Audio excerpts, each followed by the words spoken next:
One of the most important factors of filmmaking is understanding the business side of the industry. Filmmaking is an art form that encompasses all aspects of creativity. Making a movie is like raising a child. It takes a village. Things like writing, directing, creating conceptual art, cinematography, acting, costume design, and composing music are just some of the things that go into a film's massive production. However, there is one crucial element that a film needs to pull off its entire production, and that's its budget. Budgets for an entire production are usually in the millions due to the amount of things required to make a film. In the past decade, studios have increasingly pursued the elusive hit movie. For example, following the release of The Avengers in 2012, it seemed as though every studio was wanting to create their own MCU and cash in on the trend. This trend extends beyond superhero movies to encompass most Hollywood blockbusters.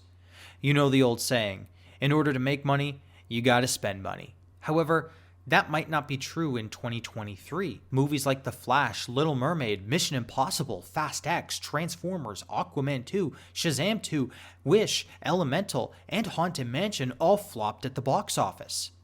But why? I believe there is one flop that stands out from the rest that can give us some insight as to why they all underperformed. That movie is Indiana Jones and the Dial of Destiny. Dial of Destiny had a reported budget of $300 million and a marketing budget of $100 million, but was only able to bring in $375 million at the box office. To say this movie was a failure is like looking at what's left of a head-on collision and saying, oh, it's not so bad. Indy's failure is made even worse when comparing it to the franchise's previous installments. Raiders of the Lost Ark had a budget of $20 million with a domestic box office of $225 million. Adjusted for inflation, it would have a budget of roughly $68 million and a box office of $760 million today. The film released prior to Dial of Destiny, Kingdom of the Crystal Skull, was made on a budget of $185 million and made $317 million at the box office. That would translate to a budget of $265 million and a box office of $453 million in today's money.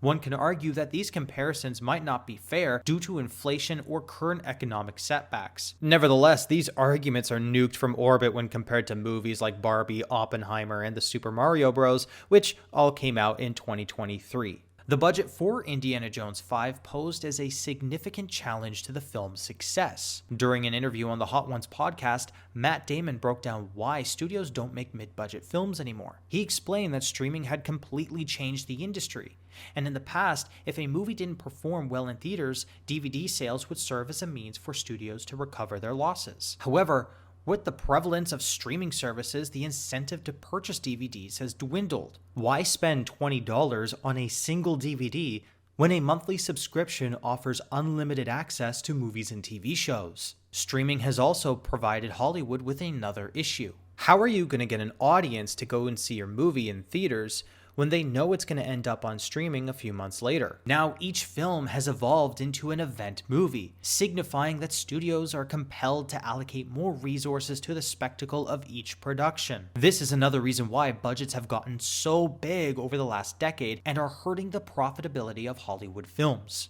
One of the biggest movies of all time was Avengers Endgame, and it nearly made $3 billion at the box office. The reason why Endgame was such a success was that it was the culmination of a decade's worth of films. Endgame also relied heavily on special effects to pull off its epic scale. If you look at the top 10 most successful movies of all time, you will start to notice a trend. Movies like Avatar, Avatar The Way of Water, Endgame, Infinity War, Jurassic World, Lion King, Spider-Man No Way Home, and The Force Awakens all used a ton of special effects in order to pull off the stories that they were trying to tell. It's no surprise that a studio that is trying to make a quote-unquote hit movie looks at the list of most successful movies of all time and determines that the bigger the spectacle, the bigger the return. However, people have started to notice that special effects from the late 2000s look way better than what we have today. The Flash's special effects are a perfect example.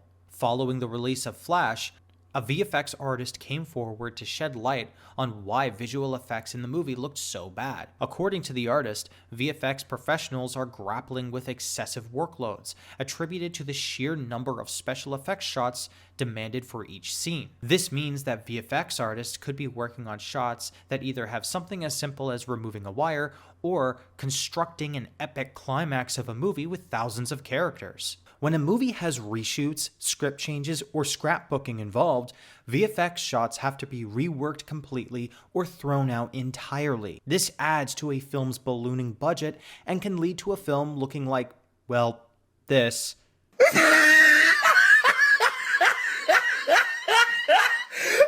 at the top of his head. Look at his lips. When a film contains as many issues as Indiana Jones 5, all of its problems can be drawn back to one place: the script. The script determines the story that the movie is trying to tell, the scope that it is on, and the budget needed to bring it to life. No matter how big or small your movie may be, there still needs to be a purpose as to why the story is being told. One can argue that Indiana Jones 5 was a pointless sequel that had no real purpose when being created. This argument can also be said for many other blockbusters coming out today. That is, until some concept art for Indiana Jones 5 popped up online and changed everything. In the concept art on screen now, Indy and Short Round fight Mayan zombies while Indiana Jones wields a strange-looking artifact. We obviously did not get this in the final film, as it focused on Helena Shaw and the Dial of Destiny. What is interesting is that there was the concept of the dead coming back to life. Now, allow me to put on my tinfoil hat and theorize for a minute. What if the story behind Indiana Jones 5 was about bringing loved ones back from the dead? Instead of time travel, what if the movie centered around Indy losing his son, Mutt Williams, and wanting to bring him back to life? We could have seen an opening where Indy and Mutt are on an adventure and Mutt dies. Indy would feel responsible for his son's death, giving him some much needed motivation to look for the artifact seen in the concept art. We could have also seen a group of undercover Nazis like we did in Dial of Destiny, searching for the artifact to raise an army of the dead, aka Nazi zombies. We know we were supposed to get something like this from Spielberg, that is until James Mangold took over and gave us the Indiana Jones 5 that we have today. Already, Indiana Jones fighting zombies sounds 100 times better than the movie that we actually got. The moral dilemma of bringing loved ones back from the dead could have asked the audience, if given a chance, would they do the same? Would you act on your own selfish needs or be strong enough to let your loved ones go? Questions like these make a story feel more real and relatable to an audience. However, the Indiana Jones 5 that we got felt heartless and lacked any sort of relatability when watching the film. Modern blockbusters lack a lot of heart and soul in their scripts. If there is no why to the story being told, then why should an audience go and see it? There is one movie in theaters right now that is blowing away all expectations that does have a reason behind its story, and it's not even made by Hollywood.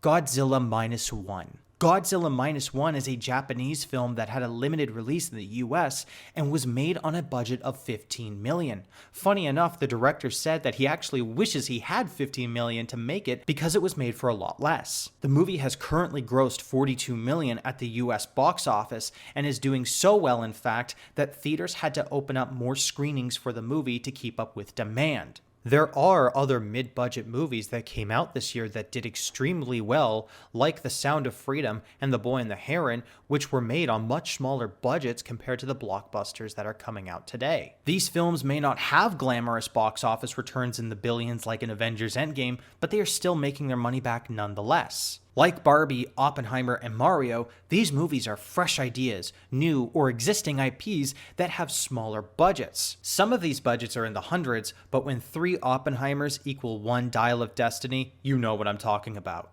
Maybe it's time for studios to stop chasing the hit film and start focusing on making a good product. A perfect example of a movie that should have been a blockbuster but was made on a shoestring budget was Spider-Man Lotus. Spider-Man Lotus was a fan film made by a high schooler on a budget of $125,000. Smaller budgets also force creators to focus on characters rather than spectacle. Another example on a studio level would be Joker from 2019. They also need to be lowering budgets so that they can actually make money and cover what they spent. If not, movies from foreign regions will draw in a bigger audience at the US box office, making Hollywood obsolete. Now that it is 2024, I think that Hollywood blockbusters will continue to struggle at the box office until the industry makes some much needed changes. Thank you so much for watching, guys. If you're a fan of Star Wars, please check out my last video. Be sure to like and subscribe for more, and I'll see you guys in the comments section down below.